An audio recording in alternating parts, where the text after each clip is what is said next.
Hey, Ava, it looks like we've got a visitor. How can we show them that they've come to the right place here at Jeweler's Advantage? Hey, Jesse, how about what Jonathan had to say? He's a rising star in our AI for Jewelers community and a power user of MasterJeweler AI. Ah, yes, John has been doing some incredible things with AI. Let's run that one. I'll pull that up now. Stand by.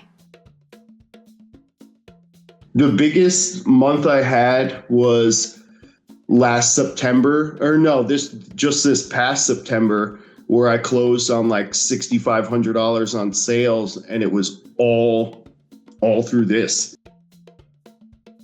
I don't even know if I imagined that I would have ever really been in this position before, if I never would have taken the previous leaps to like leave corporate, go all in, and it's like every door opens the way it's supposed to. Yeah.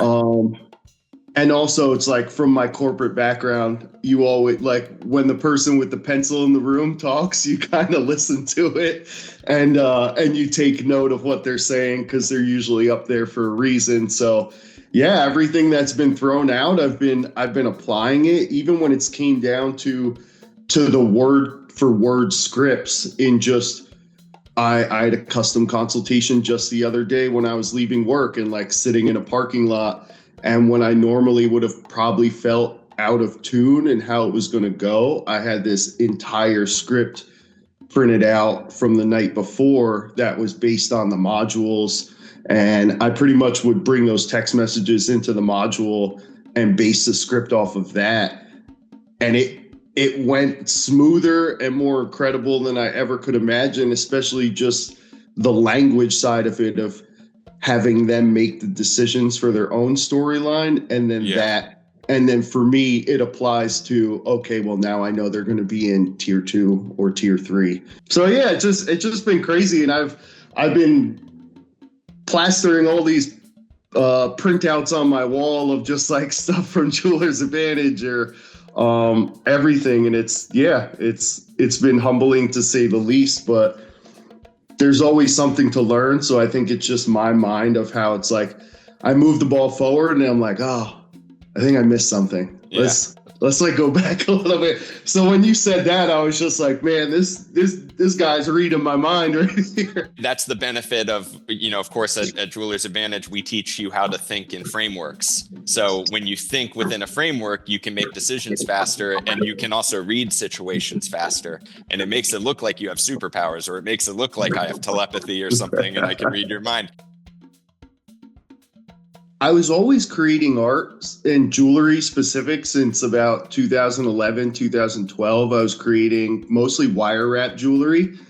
And I was either like doing a corporate position. Mostly it was like data analytics for the cannabis industry. So it was pretty cushy there. And I would essentially use that to like fund my life, but then use the jewelry side of things to pay for all the fun stuff of like concerts and trips and things like that.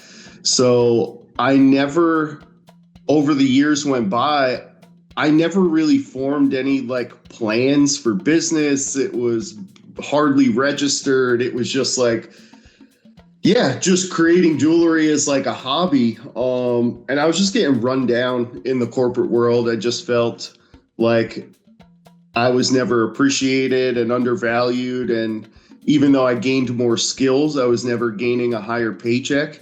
And I think that just had to obviously do with like the vitality of the cannabis industry and everything that's in it.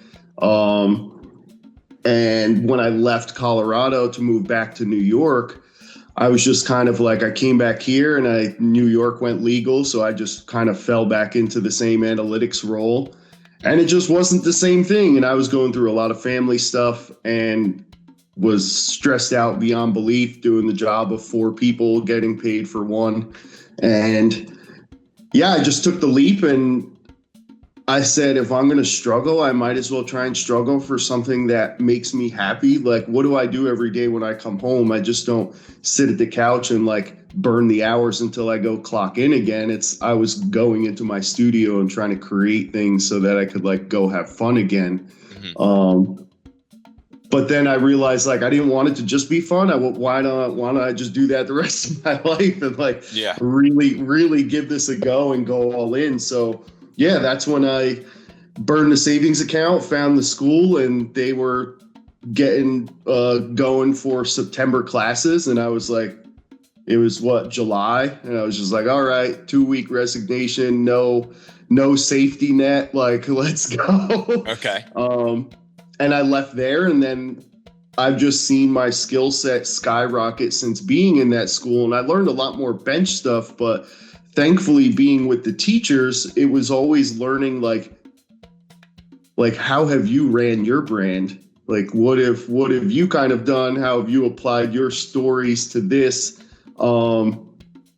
And then it kind of just all fell into place. And as I was posting more, and I think it was what connected us was that one post that was like, how has AI done something for you? I think it was in that Jewelers Helping Out group. Yeah. And I posted about how I was just using AI to pretty much using ChatGPT to give me mid-journey prompts so that I can create stencils for my engraving. Because I was doing more tattoo inspired stuff then. Yeah. And yeah, that's when we linked up, and then when I saw what was happening within like Jeweler's Advantage, it just lit a bunch of light bulbs. And I don't know, I always had that very defeatist way of I'm a first generation just creator. Most of the people I know are like second, third, fourth generation diamond dealers or jewelers. Yeah. So how was I going to do something? And it was just that self-defeatist stuff, but I just was at a point to where I'm only getting older, and if I'm going to do it, I got to do it now. So yeah, I dove in head first, and I've just been really just kicking that ball downhill or uphill as much as I can since then. I guess for me, it falls mostly on the realm of like being an assistant. Even when I felt like I would talk to other people about the business, I could always tell there was this wall. There was this wall of like, I'm only going to tell you a certain amount. It was like, keep me at arm's distance. Yeah. They saw that. Because the way I look at it is like, I'm not making what you're making. So why can't we just talk about business stuff so that I could learn or do that? But I always felt like if they were trying to talk to me about something, they felt like I was going to use it against them.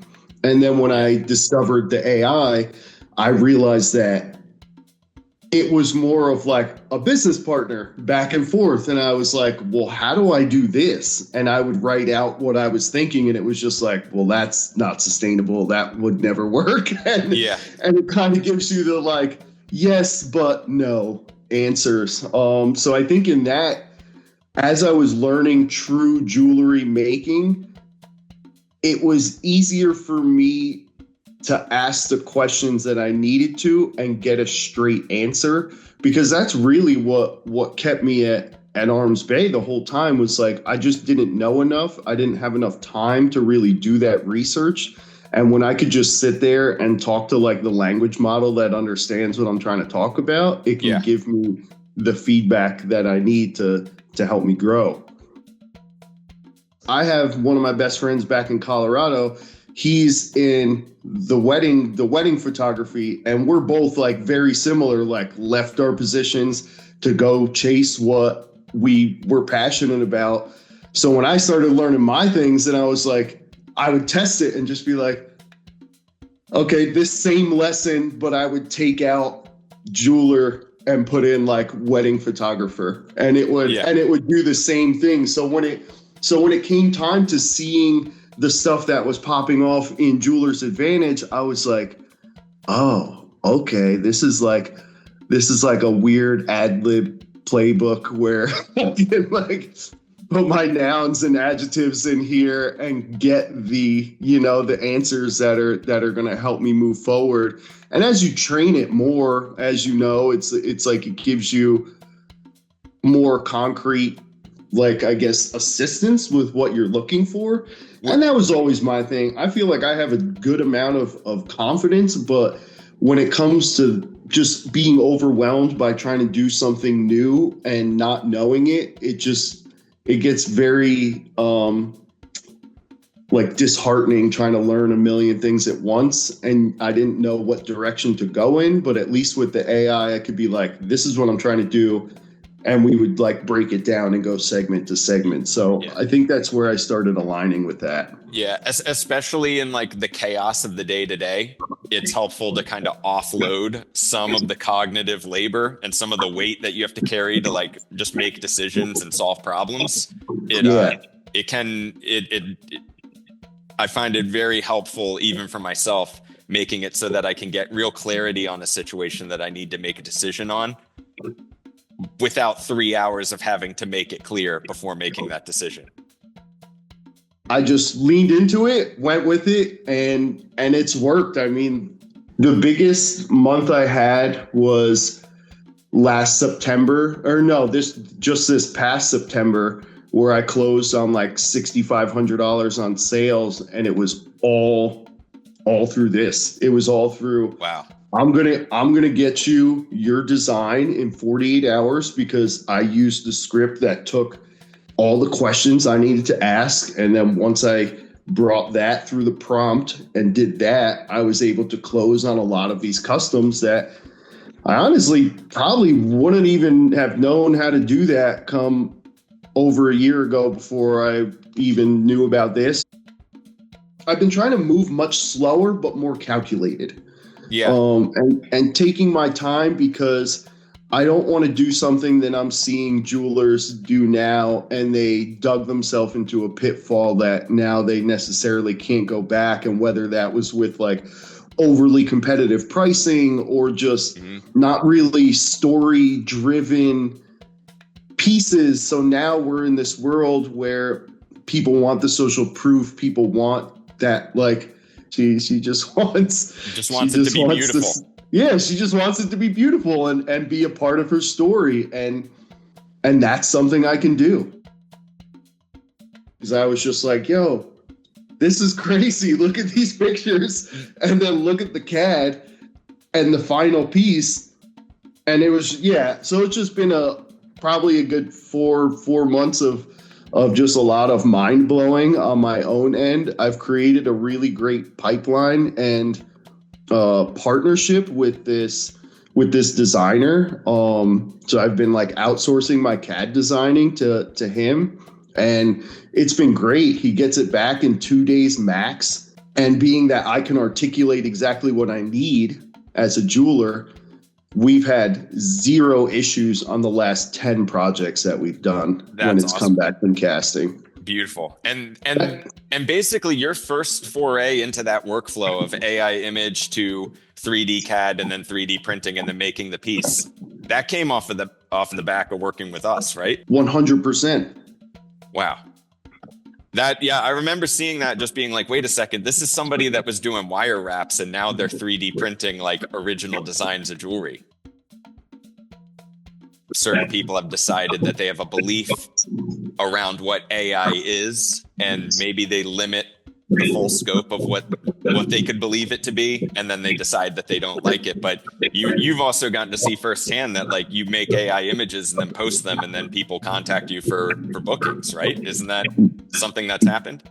That's been actually a big thing. I've been trying to do like Thursdays is where I'll sit down and go through a couple designs that I'm looking about doing, and then I'll test those on my Facebook.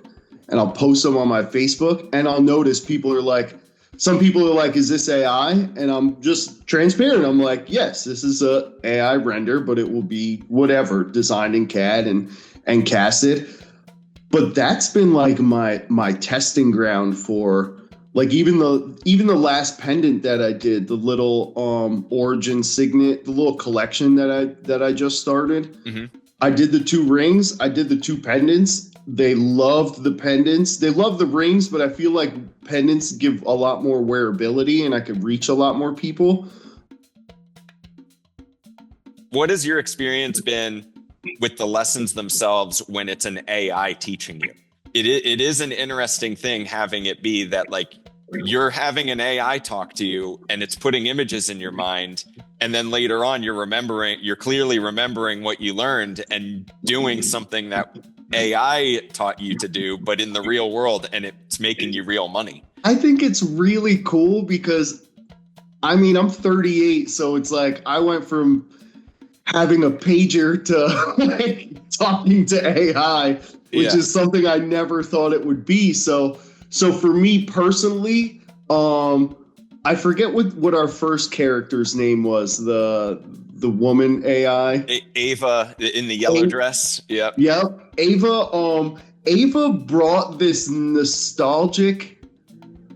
I was trying to think of either what video game or what previous movie that voice came from.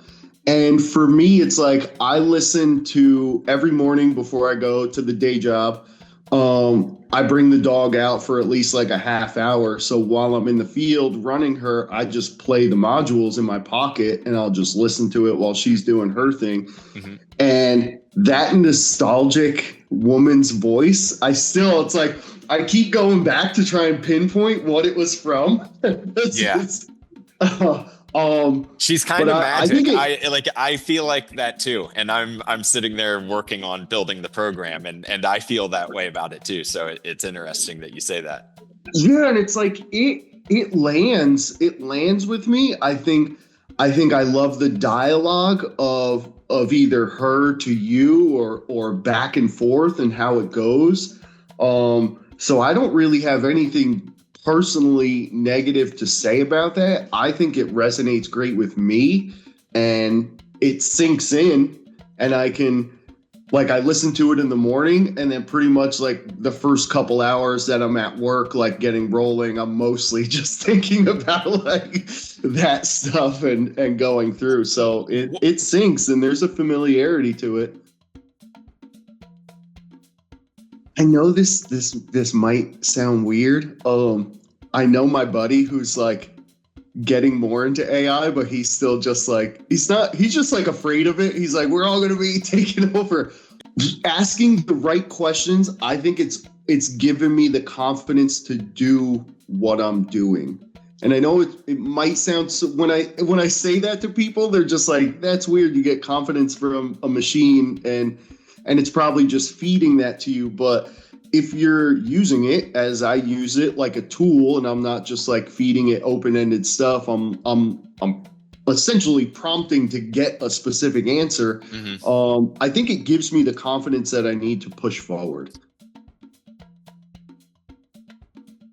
It's not that I'm not a confident person, but I can't move confidently uninformed. So I then get into this internal battle of, well, if I push forward and I do it wrong, then like I'm kind of wasting time, but then I don't believe I'm wasting time because every step forward is still a step forward.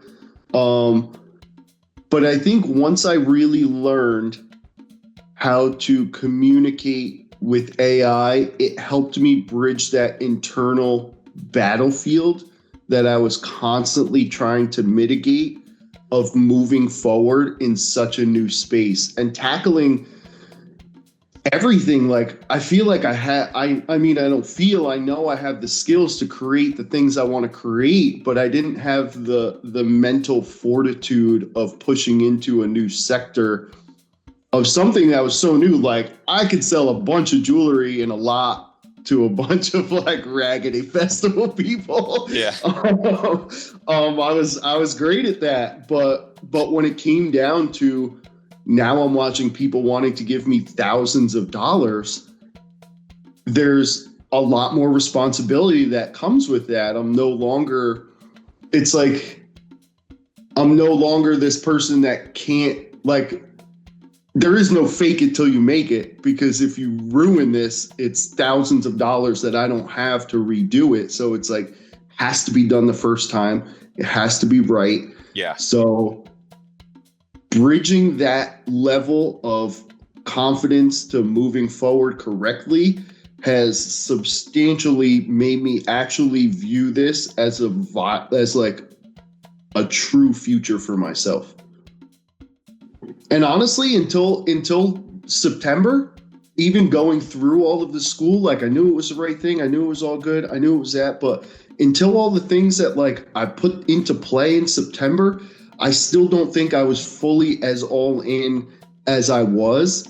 And then when I actually, I mean, if I could show you over here on my bench, I have all those pictures on there, and those are all the rings and projects I've just completed. Wow. And I don't think I would have ever been, I know I would have never been able to do that because I wasn't going to learn CAD. I still was very ignorant in my brain of like, I want to do this all myself, but it's not just how it worked. And now it's like, since July, August, when I linked up with this CAD designer, now it's like I have my 2 casting houses that I use in the Diamond District. They're great. We work together. It's great. And I have my CAD designer that does that. And I just never envisioned I would have this pipeline. And for once in my life of my artistic career, I feel like I'm actually doing it. Because when we first started talking, you were like, yo, this is going to blow your brain because what's going to happen in like the next year, you're essentially going to have a business assistant in your pocket. And in my brain, I was just like, I don't know if I fully understand that. Yeah. But that was the thing. It's like, man with the pen, you listen. So I put everything into play, and it's just, it's been life-changing. It honestly has been absolutely life-changing. There's always this battle. It's like handmade versus CAD designed or this versus that. So I feel like you have a lot of these 100% handmade people who think like AI might be lesser of a service, lesser of something to their artwork. I kind of thought that way and didn't really think of AI much until I started using it for my stencils.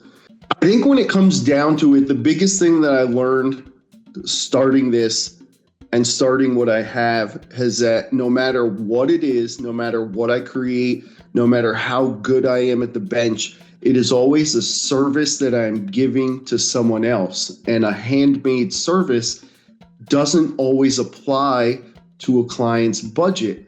So if I can make someone's dream happen without creating it 100% handmade at like a $7,500 tag, and I could bring their vision to life with whether it's scripts or the AI images or creating a pipeline with another designer that helps me still stay on like a sustainable margin, I've noticed nothing. And I've done both. I've done both handmade rings and the AI generated to casted rings.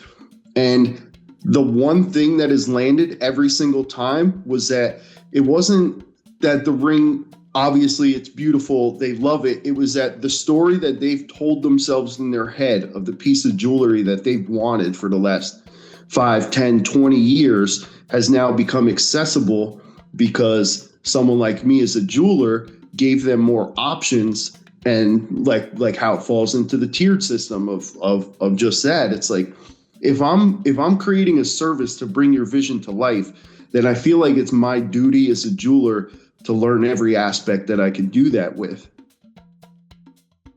If you have those collectors who want, you're going to have those people. They want handmade natural diamonds. They want that touch, and that's part of their design and their vision, and they know they're going to have to spend $10K on it. Mm-hmm. But most people live their lives of, I want this incredible wedding ring, but I just don't know if I'd ever be able to afford this. So then coming in and learning what I've learned with AI, you're utilizing all of the technology that we have. And not only technology, it's like all the resources. It's like, okay, you don't want a natural diamond for $2K. Let's get you a lab one that sparkles just as much as that for $400. And you can, I don't know. I don't know if I've gone out on a tangent on that, but it's more of like, every single time they're just happy that their vision came to life. It wasn't like this was handmade or this is a natural diamond. It's just like I'm wearing what I envisioned I'm wearing for the last 5 years,